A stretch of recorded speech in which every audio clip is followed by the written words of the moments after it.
So time check guys, it's 4 o'clock in the morning. So today ang pupuntahan naman namin is yung Marlboro Hills and Blue Soil. So ayan, gawa lang masyadong ilaw kasi nandito kami sa jeep. Ayan yung mga kasama ko guys. Saan nakakita? Kasi yung madilim eh. Madilim kasi. So actually actually pang third ko na to guys na pupunta sa Marlboro Hills. So hopefully makakita ako ng Sea of Clouds. Kasi the last time na pumunta ako dito, actually yung first time pala na pumunta ako dito, wala akong, merong Sea of Clouds kaya medyo manipis, hindi ko siya masabing Sea of Clouds. Yung pangalawa namang punta ko Sea of Fogs, yun hindi Sea of Clouds. So hopefully this time makakita ako ng Sea of Clouds. So pakita ko mamaya yung tsura ng hill tsaka yung sa Blue Soil.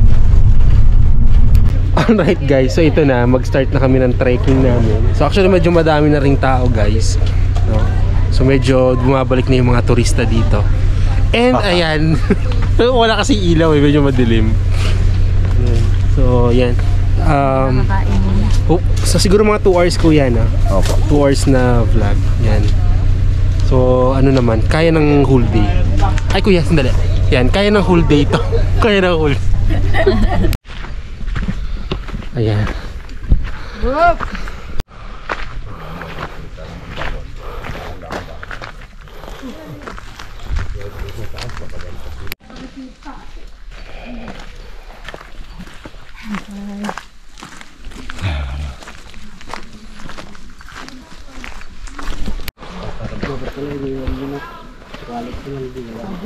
Sige, doon kayo.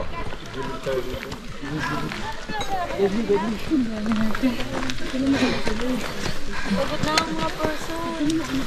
Kunti lang yan.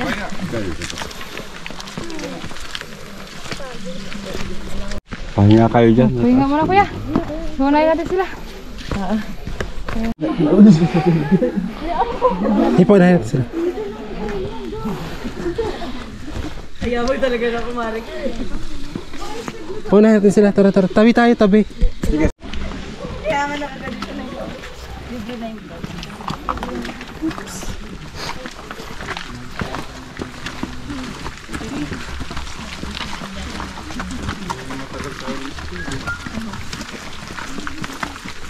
Yung araw pa naman nang nagpa-charge ko.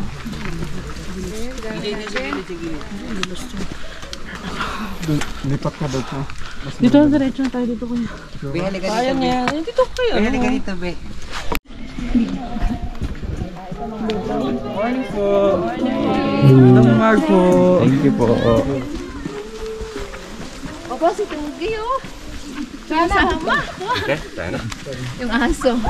Hi! Good morning! Good morning, madlang people.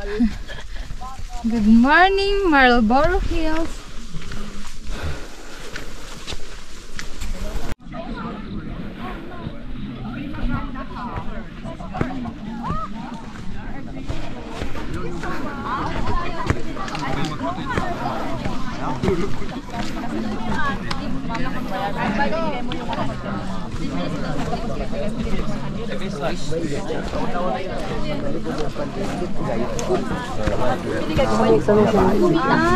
Ganun ba? 2-0? Ay, ano ba? Beto.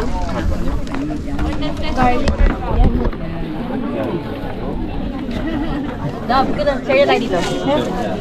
May egg sila. May egg daw po. Ito tubig ko. Kasi siya yung sasay. More, pero sa cellphone. May dalawang coffee ko. Oh, bibig ko dyan.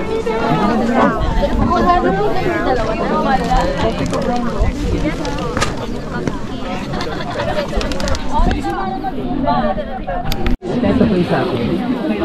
Alright guys, so ito ngayon breakfast muna tayo. So actually ito nag-start kami halos mga 4:30, halos isang oras lang namin siya tinrek, or more than 1 hour lang siguro. So ito ngayon, kumakain kami, umorder ako ng sopas tsaka siomai. Yun lang. So ito na ngayon yung magiging breakfast ko guys. Alright guys, so teka lang, magaling ko lang ito. Ay, wag na pala. Yan. So ayan guys, medyo maliwanag na. Oh, teka, parang may ano. May inaabangan ko dito yung Sea of Clouds eh. Kasi the last time na pumunta ako dito ng 2019, 3 years ago, Sea of Fogs ang nakita namin. And so ngayon, sana totoo na to Sea of Clouds. Kasi actually this is my 3rd time sa Marlboro Hills, no. So medyo mailap yung Sea of Clouds sa akin. So hopefully makita ko siya ngayon.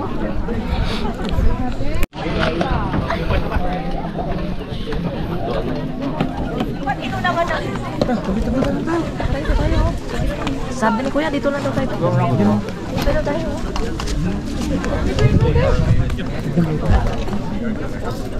Baba na tayo. So ayan guys, so mapapansin mo guys, ang dami ng tao dito. Tingnan mo. Napakadami ng tao. So talagang medyo bumabalik na yung tourism industry nila dito guys. Dahan-dahan lang. Wala ko matapos picture dito. Unahan natin yung daming bisita. Manto. Totally out of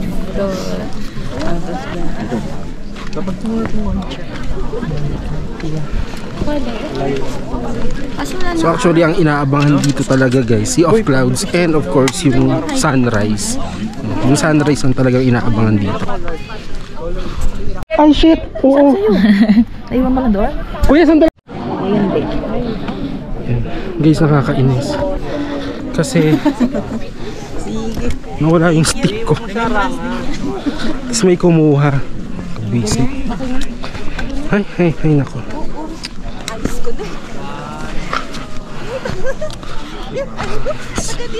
Nakakainis. Nawala na yung stick ko.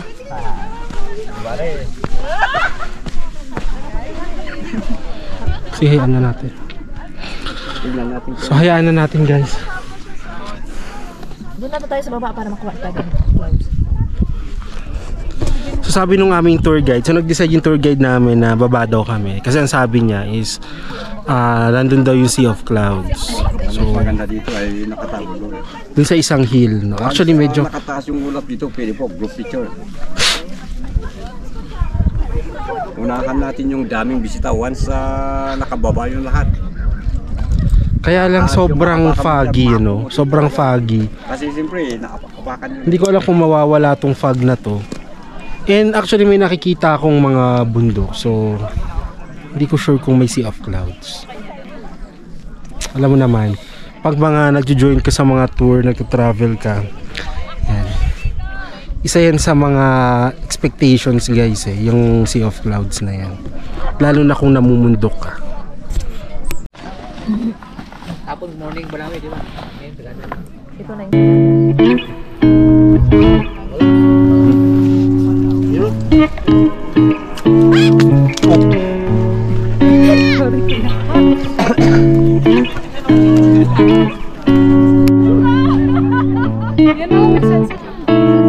Sunrise.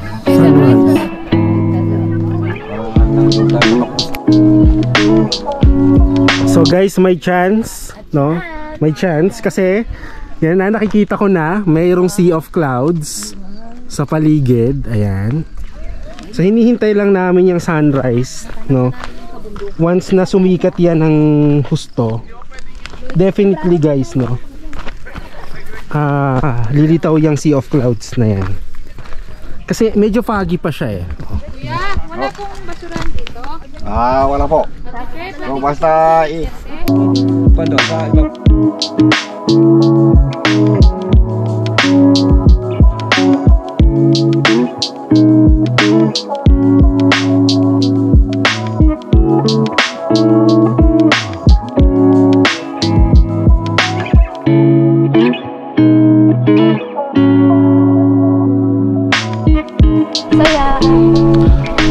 Okay guys, so ito na, papunta kami dun sa medyo mataas na hill.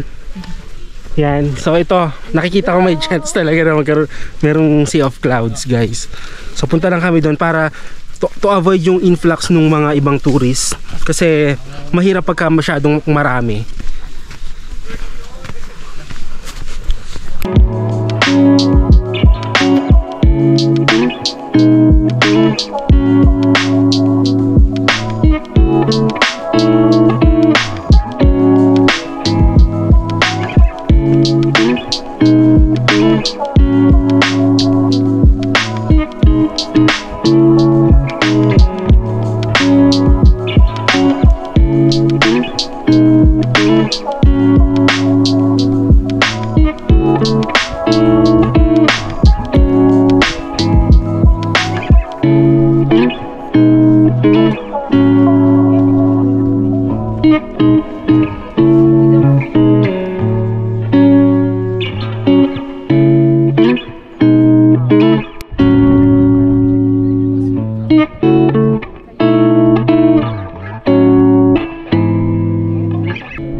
So ayan na nga, ang ganda. Ang ganda ng Sea of Clouds, guys. Ang ganda, super.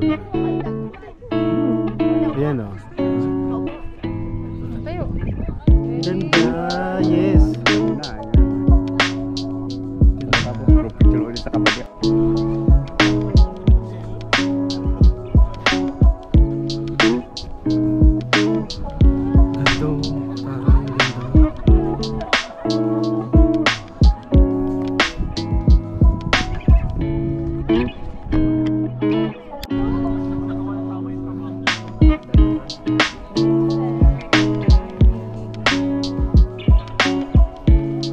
Perfect, ang ganda.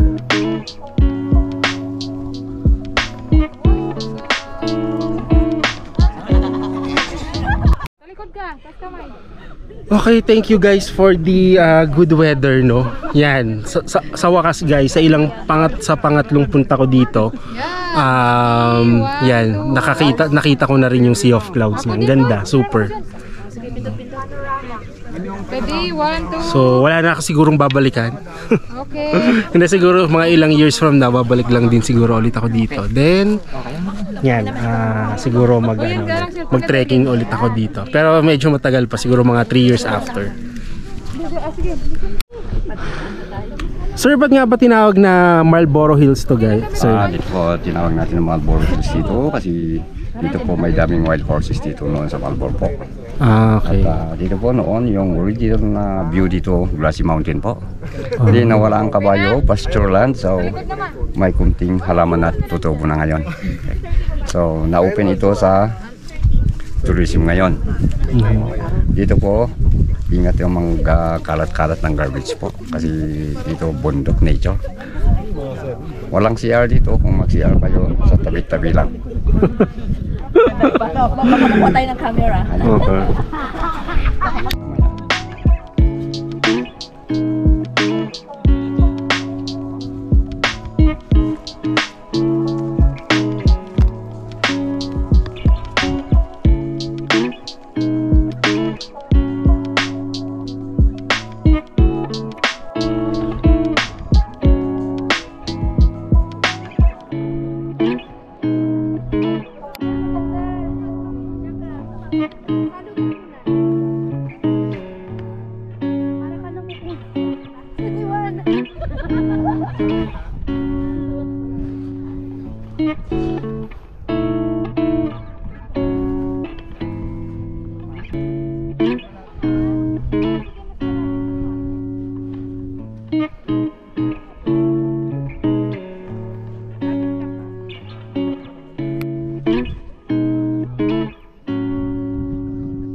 Ay, wait lang, again sa ano ka.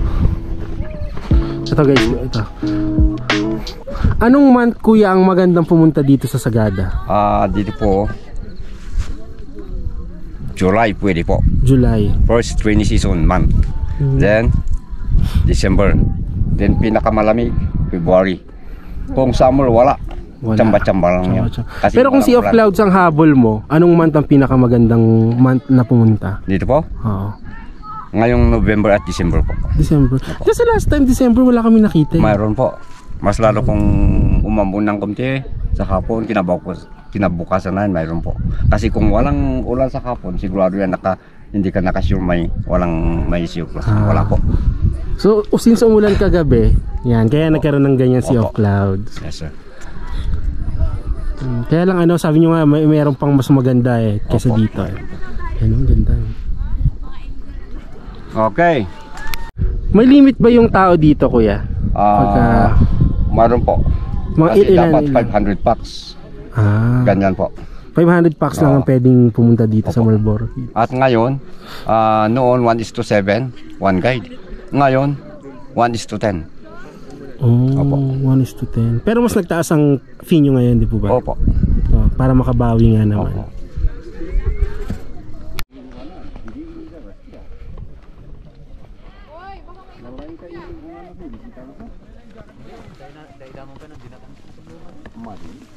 Adi, tuya, dasar tu ay nakailas eh.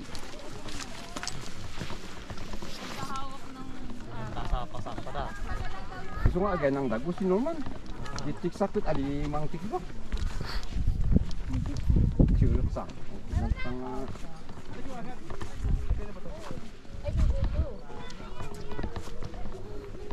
Yung tungkod ko. Hindi mo kailangan yung tungkod ko.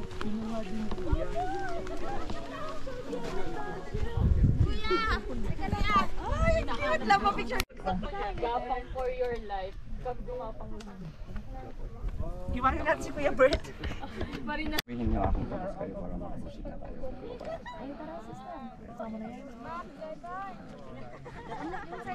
Oo, para unahan natin yung big group. Ganito, hindi ko isumbong kasi ipakita ko sa tulisin na bakit ganito.